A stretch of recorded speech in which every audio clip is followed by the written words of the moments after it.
Hi, welcome to Conversations with a Wounded Healer. I'm your host, Sarah Buino. I'd like to start with a little call to action this week.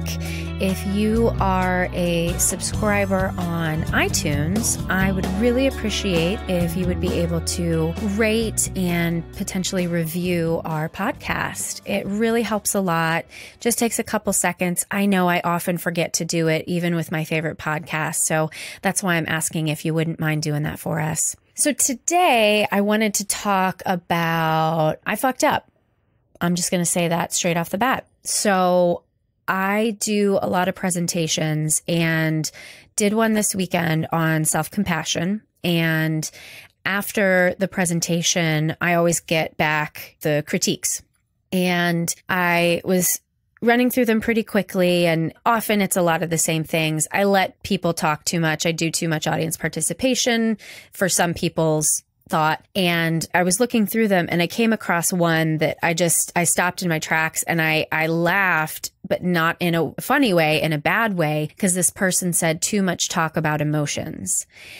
And I laughed because I was horrified, and it made me angry. It made me angry, not that this person was saying I was talking too much about emotions, but I was angry that a therapist could even think that there is such a thing as too much talk about emotions. And I snapped a picture of it, immediately posted it to my Instagram and my Facebook, and, you know, just kind of with the little emoji with the hand on the forehead, just saying like, oh my God, this person is a therapist. And I immediately get, you know, a ton of people also laughing at this person with me. And they were as aghast as I was, because it's sad.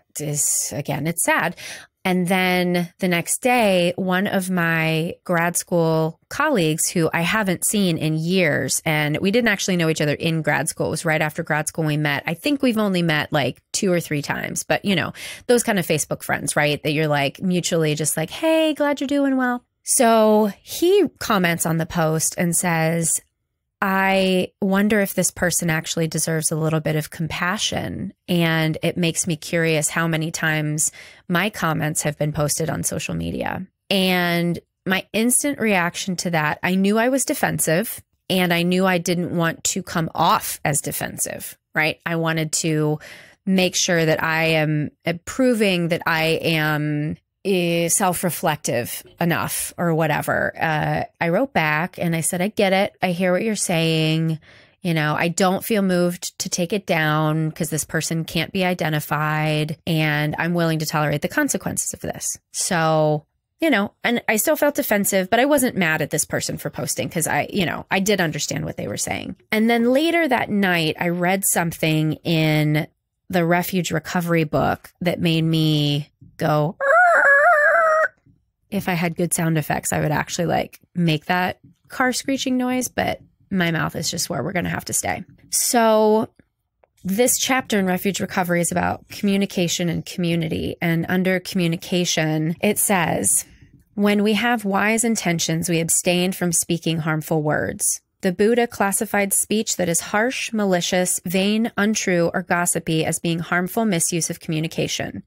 Being wise and careful about what we say, write, and otherwise communicate will help us in our process of recovery, and it will build a safe and welcoming community. A good basic guideline for our communication is to reflect on whether what we're saying is true, useful, kind, and appropriately timed.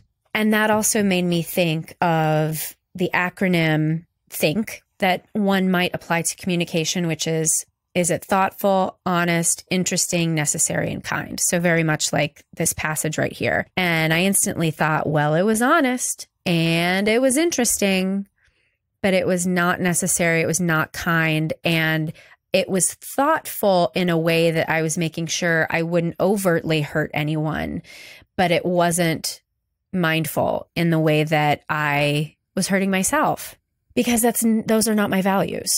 To make fun of people, I realized that what I was doing was shaming, and I wasn't shaming this person to their face. So that is what, quote unquote, made it okay in my mind, that I wasn't hurting this person directly. But in my value system and my belief system, I do believe that shame of any sort is putting negative energy out into the world. And whether this person knows it or not, I hurt them and I hurt myself in the process. And so after I had that realization, I commented on Facebook and just said, hey guys, I'm rethinking this and I've decided I'm going to take it down. So I did. And before I took it down, I left it up for a little bit just to see if anybody else had comments. And the original guy who called me out, commented back and he said, hey, I appreciate that you heard what I had to say and just want to let you know I've been the person to receive that before. And so that's why I wanted to speak up and say something. So Charles, I don't know if you're listening, but I appreciate that you had the balls to call me out. And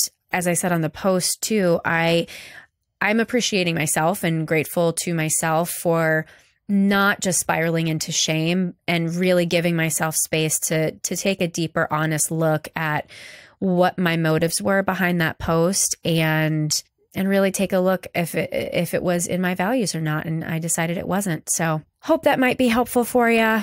So thanks so much for listening. And thanks as always to Andrea Klunder and Edwin Ruiz at the Creative Imposter Studios for the editing, Liam O'Donnell, my friend, for the album art photo, and Ben Mueller for our theme music.